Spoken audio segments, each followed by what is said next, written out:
From Hollywood, it's time now for Edmund O'Brien as... Johnny Dollar? Hello, Mr. Dollar. This is Dr. Carr. Yes? Sergeant Wright had to go back to his office and asked if I would call you. Oh, I get it now. The Boldrick shooting. Sorry, I understood Dr. Stone was on the case. We've both been attending Boldrick. What's his condition now, Doctor? He's improved some, but he'll be lucky to live. We gave him 3 blood transfusions this afternoon, and this evening he regained consciousness. Was Sergeant Wright there at that time? Yes. What did Boldrick say? Did he say who shot him? No, he wouldn't talk about it. Said he didn't remember, but he was lucid when he arrived. Oh. When do you think I can see him? Well, that's why I called, Mr. Dollar. You can see him this evening. Sergeant Wright hopes that since you aren't a police officer, perhaps Boldrick will talk to you. Well, I can try. I'll be there in about 45 minutes.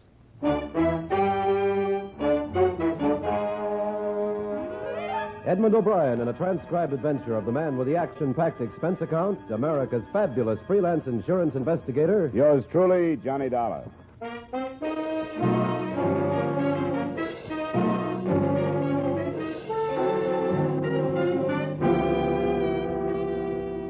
Expense account submitted by Special Investigator Johnny Dollar to Home Office, Corinthian All Risk Insurance Company, Hartford, Connecticut. The following is an accounting of expenditures during my investigation of the Arthur Boldrick matter. Expense account item 1, $2.30 cab fare from my apartment to the emergency hospital.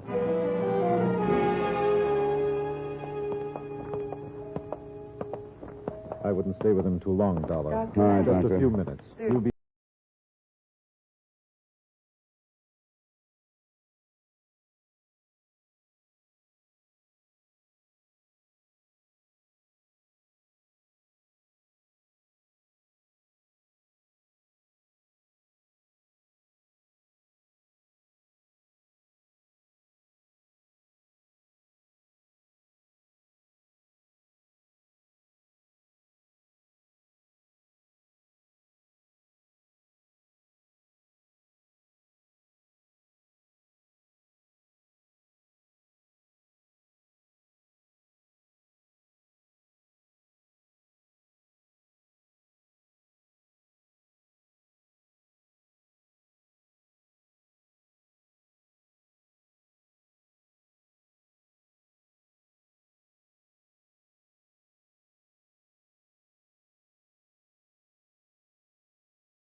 Don't feel like it. Just tell me. It's all right, Will. He's from the insurance. My name is Dollar. You must be Mr. Wheeler. That's right. I don't think nobody ought to be bothering Velma in the middle of all this trouble. I wanted to meet her and ask a few questions. That's all. I'm through. All right, then go on in the house, Velma. Try and get some rest. If it's all right, then. Sure, Mrs. Boldrick. Thanks very much. All right. I guess I couldn't help very much. This has got her in pretty bad shape, finding art like that. And then they won't let her go and see him. How is he, do you know? Pretty bad. I saw him a little while ago. Is he making sense? Seemed to be. Before the ambulance picked him up, he was kind of off. All he could say was some guy shot him, that he didn't know. Something about the car keys. But he told me, too. Yeah, this is a rotten neighborhood. It's full of rotten people. He isn't going to die, is he? They don't know. You didn't tell Velma that, did you? No, but I think somebody should before she reads it in the papers. One of the dangers is a wound he got in the last war. Yeah, in the lung. 2 slugs he took this afternoon may take care of the other one. Oh. I didn't think it was as bad as that. I guess I'd better tell her.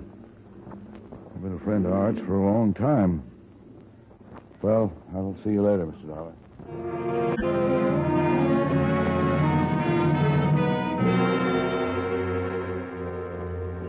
As I left the neighborhood, I noticed 2 police cars, so I knew Sergeant Wright's men were at work. I was in his office a little later when 2 of the men brought a witness in. This is Mr. Dollar. Mrs. Cole. How do you do? Mrs. Cole? It was nice of you to come in. I thought it was my duty. The other policeman wanted to know if I was in my backyard near the alley when there was that shooting, and I was. How far from the Boldrick house do you live, Mrs. Cole? Well, there's 2 houses between theirs and where I live. Those policemen told me they were looking for somebody who saw a man running down the alley. I've got a garden out back, and that's where I was when I heard the shots. I didn't see no man running, but I saw a car come from that way. Which way do you live from the Boldricks, Mrs. Cole? Down from them. South, that is. And did you recognize this car? No, I didn't. I didn't see the man in it either, but it came from that way. Did you see anybody else in the alley at the time? No. At first, after I saw the car, I thought it was backfired. But then when I heard about the trouble, I remembered the car. Well, we're glad you did, Mrs. Cole. Was the car traveling fast or slow, would you say? Oh, about medium, I'd say. They can't go too fast in the alley on account of the chuck holes. What color was it? Tan or brown. I don't know much about what kind it could be. I think you could call it a sedan. Anything else, Dollar? Not right now. The officers you came in with will want to ask you a few more questions, and then they'll drive you home, Mrs. Cole. No. I want to thank you very much. Well, I hope I've been some help. Good night, Mrs. Cole. Good night. Nothing fits, Dollar. 3 witnesses on the other side of Boldrick's place swear they would have seen anybody running in the alley at that time. And this one says she saw a car leaving. Oh, it's still early. I guess we'd better phone the hospital, find out if we can see him, huh? Yeah. Yep. I'll put out an alarm on a brown or tan sedan, and then I'll call.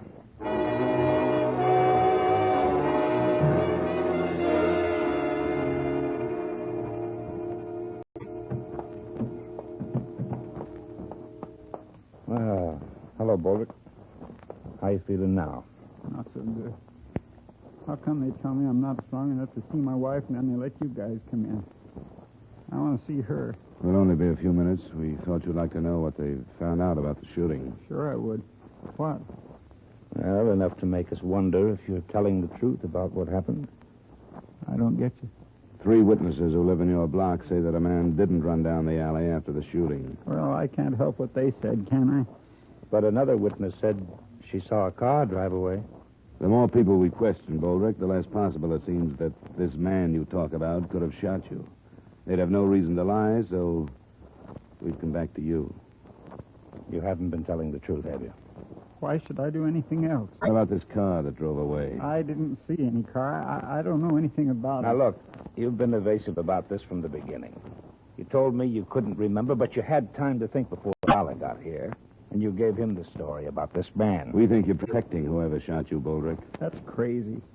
We want you to tell us who it was. I can't tell you. I don't know. You won't tell us who was in the car? Leave me alone. All right, Boldrick. If you want to protect whoever tried to kill you, I guess it's your business. But we'll learn who it was. Wait a minute. I deserve to get it. That don't make any difference to you, but it does to me. I don't want to hurt anybody anymore. That's why I won't tell you. Now, take it easy, Boldrick. There was only one way to stop me from hurting people. What were you doing?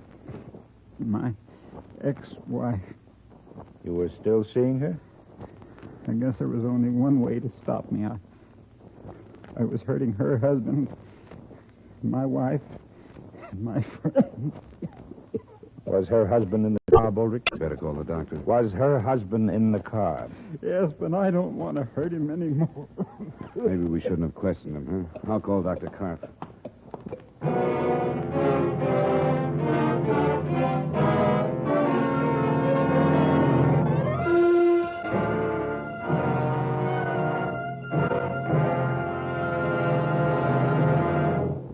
We will return you to the second act of yours truly, Johnny Dollar, in just a moment. Johnny Dollar's listening fans will want to make a special note of Johnny's time change, beginning this coming Wednesday, June 20th, over most of these same CBS stations. Follow yours truly, Johnny Dollar, on his San Francisco search for a missing medico, a puzzling case Johnny calls the Malcolm Wish matter. Enjoy it when you hear yours truly, Johnny Dollar, moving to Wednesday nights on CBS, starting on the 20th, next Wednesday. And now with our star, Edmund O'Brien, we return you to the second act of yours truly, Johnny Dollar.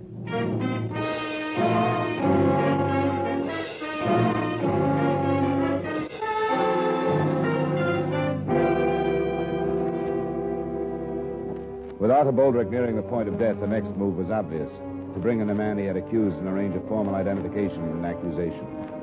Sergeant Wright called 2 other officers to stand by the hospital and, in case we were too slow, get a deathbed statement. Then Wright and I left. The dying man's first wife, Anna, had married a man named Thomas Hood. We found their house in the slightly more desirable neighborhood, but not too far from where the Boldricks lived. Yes? Are you Mrs. Hood? Yes. Here you are. Here you are. Police. Is your husband at home? No, he's out of town. What's the matter? I think we'd better come in and talk to you then. What do you want with me?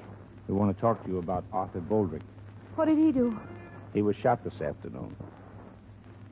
Now, may we come in? All right. This is Mr. Dollar. He's a private investigator. Mrs. Hood? Art is dead. No, but he's not expected to live. Why did you come here? We just left Boldrick a short time ago. He told us your husband shot him. Oh, no. No, he didn't. You said your husband was out of the city, Mrs. Hood. When did he leave? Well, this afternoon. Why did he leave? He went on business. He's a salesman. He's out of town. He couldn't have shot him. What time did he leave? It was this afternoon. I think about 4 or so. He